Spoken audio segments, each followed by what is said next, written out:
today I have a very special guest. It is none other than host of the Thinking Atheist podcast and book author. Hello. Well, you were already a book author, but you got a new book coming out. It's Seth Andrews, everybody. Seth Andrews, welcome to the show. Thanks for letting me come play along, man. It's good to be here on a Friday night and looking forward to the show, man. Yeah. So, Seth, you're no stranger to the atheist community of Austin. You have been a host, guest host of Atheist Experience. So I'm glad you got to finally be on this little shindig that we do on Friday nights. For those who don't know, most of you probably do, but if you don't, Seth Andrews is a former Christian who became an atheist and has been doing his podcast for a couple of years, The Thinking Atheist. And I mean, you do talks. You've written a lot of stuff. I mean, you're involved in like a lot of different projects. And so now you're still rocking and doing those projects, but you got a new book that just came out as well, right?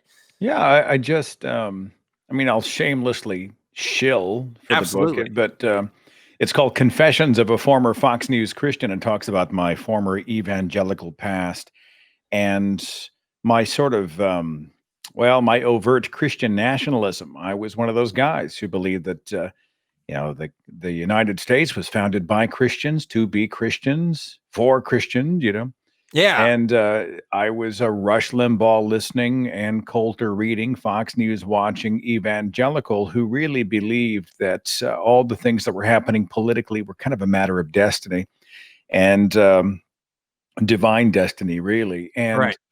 So everything that all the opinions that I'd formed about the world, everything from guns to the death penalty to LGBT rights to right to die legislation to the legalization of guns to foreign nations on our borders and immigration and all that stuff were all filtered through this sort of evangelical net. And it was coming out of my faith, which happened back in 2007, that, after that, I had to go back and kind of say, hey, wait a minute, how much of what I felt about the world was informed by my religion?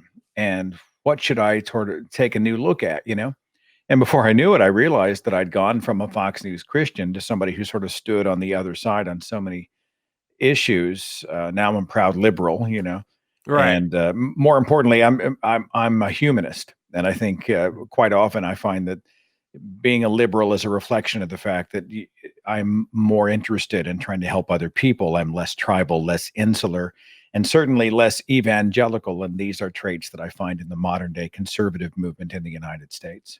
You've been in the scene for a while. I mean, you've been an atheist longer. Well, you've definitely been an atheist longer. You've been an activist longer than I've been an atheist. I'll say that. You've been an activist twice as long as I've been an atheist, I think. So it's like, you decide to write this book now. Why now? What's the reason for doing this now?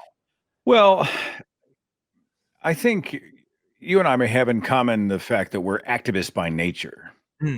And I've been talking about religion and religious criticisms and being good without gods and sort of exploring a less superstitious world. I've been doing that since I started the website in 2009 and the podcast in 2010. And you can only say there's no evidence for any God anywhere. You can only say that so many different times in so many different ways, right? Yeah. 500 some broadcasts and how many speeches I've given around the world. And I mean, I still think those conversations are important, but I'm become more interested in how religion informs other beliefs, like it did for me, meaning that it became sort of this tuning fork for how I reacted to everything else in the world, be it nations around the planet, or whether it was people who wanted to take control of their own final hours of life, right to die legislation, or should non-heterosexuals have the right to get married and enjoy the benefits of marriage, and drugs, and the death penalty, et cetera.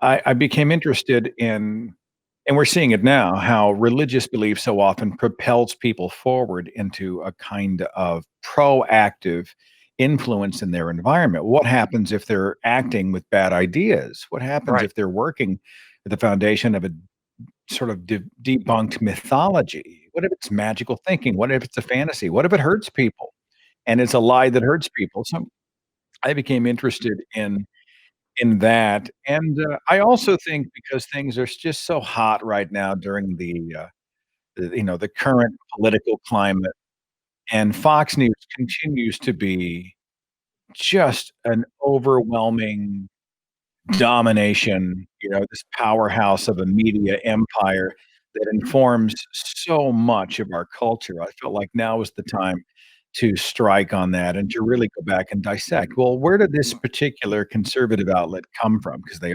overtly conservative. Where did the power players come from? Why do they do what they do? What's the influence they have on their viewers? What are the perceptions they have? And I tie in things like Right Wing Radio and the National Rifle Association and other organizations like that. And they have bound together to become a very effective political force in the United States. And I felt like that needed to be looked at hard by somebody who knew how to spin a few sentences together. So that's why I published the book this year. Yeah, that's really fascinating because I'll say I worked as a Christian, right? I was hired by like Christian organizations, and so like I did that kind of stuff. And you also share that background, and I think it's such a different perspective when you see kind of how the sausage is made versus being on the other side of that. And that's what I try to tell people too. Like all the issues you talked about. The issues of changing our education legislature and changing women's choice for what they do with their bodies, right? Like that has an impact on everybody, regardless. You don't have to be a Christian to be particularly interested in atheists. Like these are policies that are, you know, governing our entire world. And so I am curious when people aren't interested in these things, right? Because it's like, look, like, don't you want to know, like, what these laws say and how they're going to affect you, right? Of course, I'm going to be particularly stringent on the folks who want to put like Moses in the history books as like a historical figure, for example, or when they talk about America being founded as a Christian nation, right? I'm going to have some disagreements there, but even besides that, like there's so many issues that tie into the kind of activism that we do, right? It's not just, oh, we think everybody should be atheist. It's far from it. It's like look at this stuff that like really smart people have been talking about for a long time that you don't hear in churches, because it's not the kind of message they're interested in. Look at what these scholars have been saying. Look at what these scientists have been saying about, I mean, everything from climate change to, I mean, whatever somebody tries to deny this year. I think we're going to get really close to germ theory, Seth. I think that's the next thing. I think like that's going to be, you know, the next thing. I've got a whole section in Confessions about the founding fathers because I came out of that. George Washington, Benjamin Franklin, Thomas Jefferson, John Adams, James Madison, et cetera, et cetera. They were all devout evangelical Christians who founded a Christian nation. Of course, I was totally ignorant of my own history because that's not the case. We spent a bit of time just talking about the book. We might get to talk about it a bit more later, but I figured since we spent some time already, we should just jump straight into the calls. What do you think, Seth? I'm easy, man. Whatever you want to do. All right, let's do it. But before we get to the calls, we have to thank our patron of the week. That's right, folks. If you donate to Truth Wanted, which is patreon.com/Truth Wanted, you might get a special shout out as the patron of the week. And this week's patron is... So there's maybe two ways to say this. Gramelet or Gramele, I don't know.